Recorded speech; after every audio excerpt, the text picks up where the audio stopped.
فقیر بادشاہ کے دربار میں جا نکلا نا تو کہا کہ بادشاہ یہ تخت و تاج کیا ہوتے ہیں، اس کی کوئی قیمت نہیں ہے۔ تو بادشاہ ہنس کے کہنے لگا اس فقیر کو باہر نکالو، اسے کیا پتا ہے کہ تخت و تاج کیا ہوتے ہیں، اس کی لذت کیا ہوتی ہے۔ جب خدام کھڑے ہوتے ہیں، استقبال کر رہے ہوتے ہیں، جب تخت پہ بیٹھے اور ساری رعایا نیچے بیٹھی ہوتی ہے، اس نے کہا نکالو فقیر کو، اس کو کیا پتا۔ بادشاہ ایک دن شکار کرنے گیا تو وہاں اس کا گھوڑا جو ہے وہ سرکش ہو گیا اور ایسی جگہ پہ لے گیا کہ جہاں نہ پانی تھا اور نہ کوئی اور چیز۔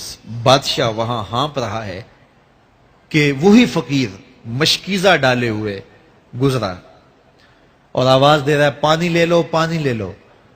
بادشاہ کی تو موت واقع ہونے والی تھی، آخری ہچکیاں تھی تو اس نے آواز دی پانی۔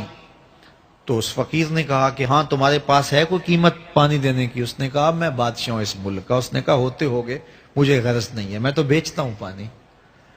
اس نے کہا بابا میں بادشاہ ہوں، جو مانگو گے میں دوں گا، مجھے پانی دو، میں مر رہا ہوں۔ اس فقیر نے کہا آدھی حکومت لگے گی۔ اس نے کہا آدھی لے لینا، مجھے پانی تو دو، کیونکہ مر گیا تو ساری جائے گی۔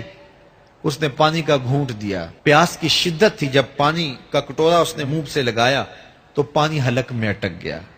اب پھر دوبارہ مصیبت بن گئی تو اس فقیر نے کہا کہ میں حکیم بھی ہوں، اگر کہو تو تمہارا علاج کر دوں۔ اس نے کہا ضرور کرو، لیکن اس نے کہا میں یوں ہی نہیں کروں گا، آدھی باقی حکومت بھی لگے گی، وہ بھی لکھ دو۔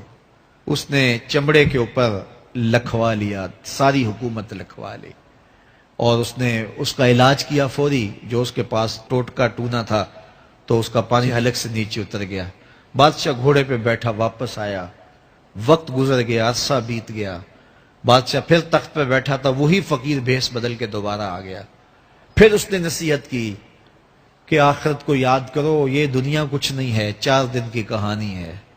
بادشاہ نے کہا تو میرا خیال ہے پہلے بھی کبھی آیا تھا، تو نہیں سمجھتا تخت و تاج کی لذت کیا ہے۔ اس نے کہا اس کی کوئی قدر و قیمت نہیں ہے، چھوڑ اسے، آخرت سب کچھ ہے۔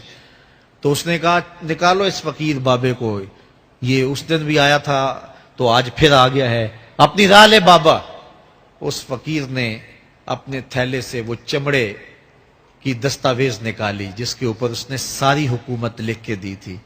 اس نے کہا بادشاہ یہ ہے تیری حکومت کی قیمت، صرف 2 گھونٹ پانی، جس پر تو نازاں ہے، جس پر تجھے فخر ہے، تو قبل اس سے سورج مغرب سے طلوع ہو جائے، توبہ کا دروازہ بند ہو جائے، سانسیں اٹک کے حلق تک آ جائیں اور ہماری زندگی کا دفتر سمیٹ دیا جائے، اور پھر پچھتائیں ہائے جو چند لمحے ضائع کیے، ہائے جو زندگی برباد کی وہ کیوں برباد کی۔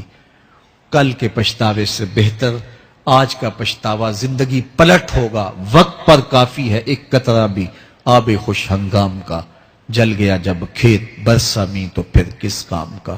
آئیے میں اور آپ اپنی زندگی کو مالک کی چوکھٹ پہ، مالک کی دہلیز پہ لے جائیں، اس کے حضور سچی توبہ کریں، رجوع لائیں، اپنے گناہوں سے معافی مانگیں، وہ کریم ایک آنسو سے سارے گناہ معاف کر دے گا۔ اپنی آخرت کی تیاری کریں، کاروبار دنیا بھی کریں، لیکن اصل ہماری زندگی آخرت کی زندگی ہے۔ صحابہ کو خندق کھودتے دیکھا تو پیار آیا تو یہی کہا اللہم ان العیش عیش الآخرہ، اے اللہ زندگی تو آخرت کی زندگی ہے، فاغفر للانصار والمہاجرہ، میرے انصار کو بھی بخش دے، میرے مہاجروں کو بھی بخش دے۔ تو اللہ تعالی ہم سب کی مغفرت فرمائے۔